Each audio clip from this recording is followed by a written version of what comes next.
Assalamualaikum warahmatullahi wabarakatuh. Halo teman-teman. Di kesempatan kali ini kita akan membahas materi pengangguran.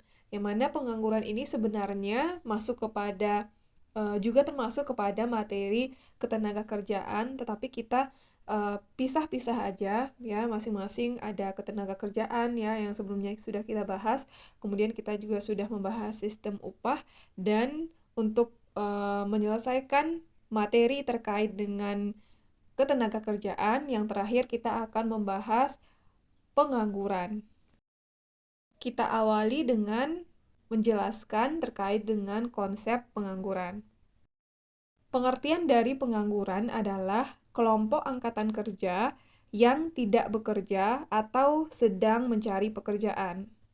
Di materi sebelumnya terkait dengan ketenagakerjaan kita sudah belajar apa yang dimaksud dengan angkatan kerja. Angkatan kerja itu merupakan seseorang yang berada di usia kerja, baik yang sedang bekerja atau yang sedang mencari pekerjaan. Jadi kalau dia pengangguran, artinya kelompok angkatan kerja yang tidak bekerja atau sedang mencari pekerjaan. Itulah yang disebut dengan pengangguran. Pengangguran dapat terjadi karena jumlah penawaran tenaga kerja lebih besar dari permintaan tenaga kerja, atau bisa kita sebut terjadi surplus atau kelebihan penawaran di pasar tenaga kerja. Artinya adalah jumlah tenaga kerja yang ingin mendapatkan pekerjaan itu lebih banyak dibandingkan dengan kebutuhan atau permintaan terhadap tenaga kerja, sehingga itulah yang menyebabkan banyak terjadinya pengangguran. Dan selain itu, pengangguran juga merupakan salah satu masalah yang sering muncul di negara-negara berkembang. Hal ini disebabkan karena tingginya jumlah penduduk yang tidak diimbangi dengan ketersediaan lapangan pekerjaan, sehingga memicu terjadinya ketimpangan pendapatan.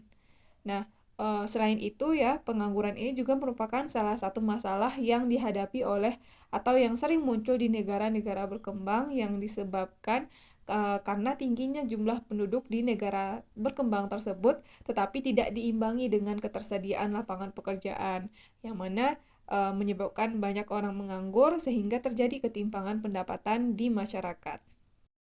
Untuk data jumlah pengangguran di Indonesia, kita bisa lihat datanya di situs resmi BPS atau Badan Pusat Statistik. Jika teman-teman membutuhkan data jumlah pengangguran di Indonesia, misalnya untuk penelitian teman-teman, data ini bisa teman-teman akses di situs resmi BPS. Selanjutnya, kita akan membahas jenis-jenis pengangguran. Yang pertama, berdasarkan lamanya waktu bekerja. Berdasarkan lamanya waktu bekerja, pengangguran terbagi 3.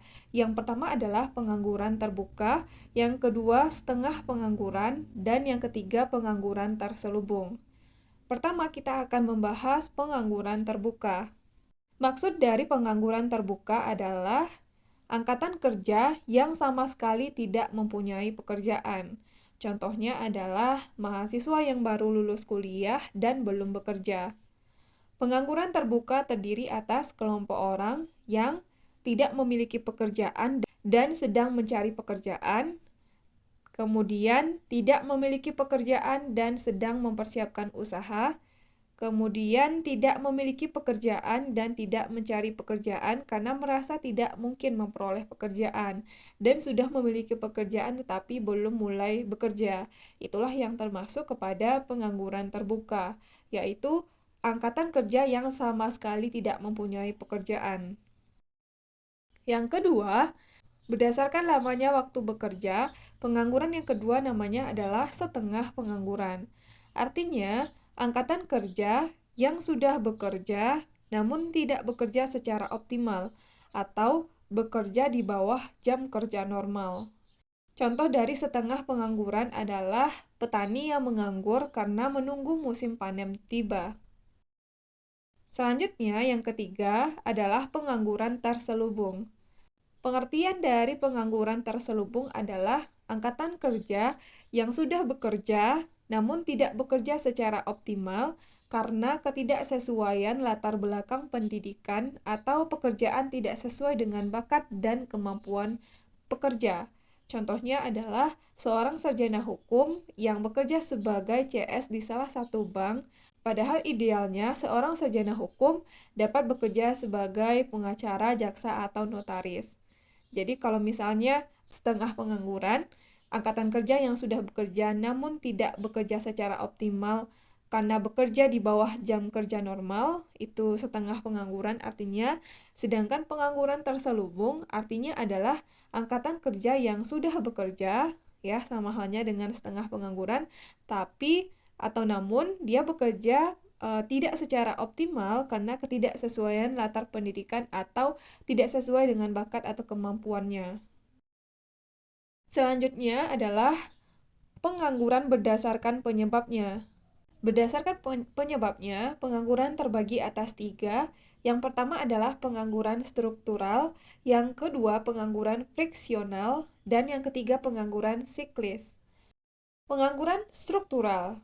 Pengangguran struktural merupakan pengangguran yang terjadi karena adanya perubahan struktur ekonomi suatu negara.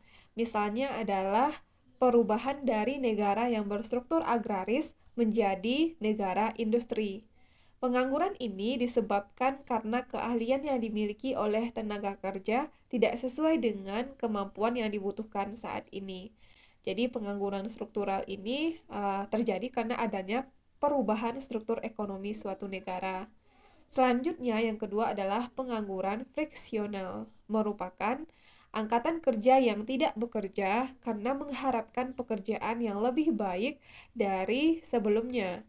Pengangguran friksional bersifat sementara karena pada dasarnya bukan disebabkan oleh ketidakmampuan memperoleh pekerjaan, melainkan karena adanya keinginan untuk mendapatkan pekerjaan dan gaji yang lebih baik. Itulah yang dimaksud dengan pengangguran friksional. Karena pengangguran friksional ini adalah pengangguran yang terjadi karena seseorang tidak bekerja karena mengharapkan pekerjaan yang lebih baik. Karena dia merasa bahwa dia bisa mendapatkan pekerjaan dan gaji yang lebih baik.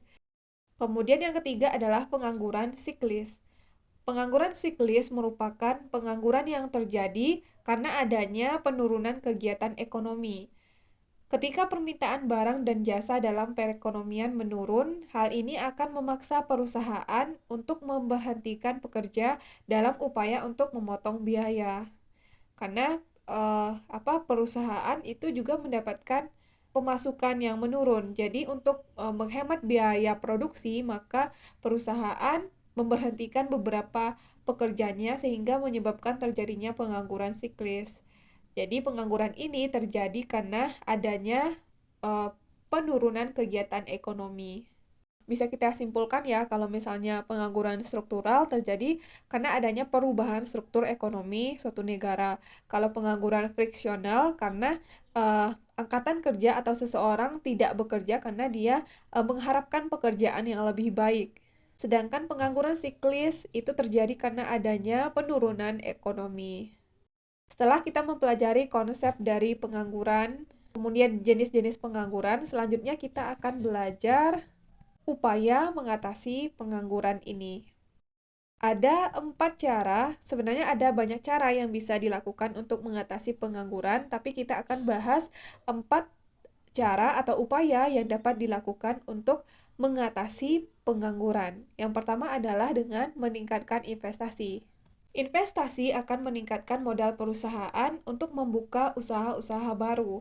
Dengan begitu, penyerapan tenaga kerja dapat dilakukan oleh perusahaan. Jadi dengan kita meningkatkan investasi, maka kita juga akan dapat mengurangi pengangguran karena kita meningkatkan penyerapan tenaga kerja dengan seiring meningkatnya investasi. Selanjutnya yang kedua adalah dengan pelatihan kerja. Pengangguran dapat timbul karena angkatan kerja tidak memiliki keterampilan yang dibutuhkan.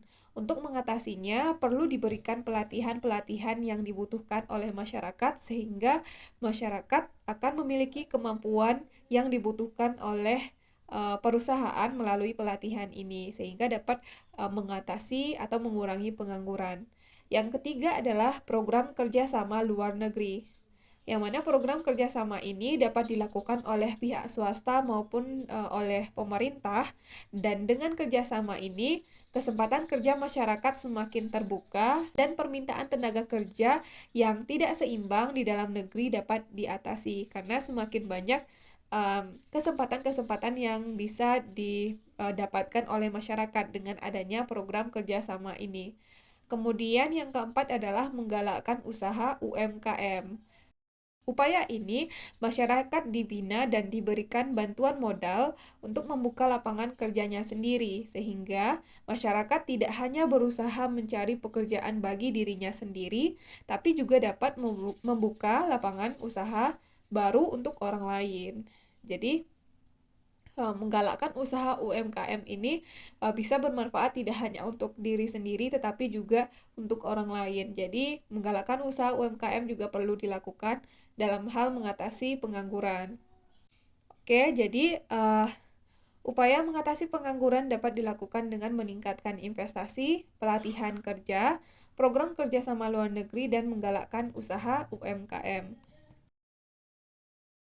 Oke, sekian materi terkait dengan pengangguran. Terima kasih buat teman-teman yang udah nonton. Semoga bermanfaat. Assalamualaikum warahmatullahi wabarakatuh.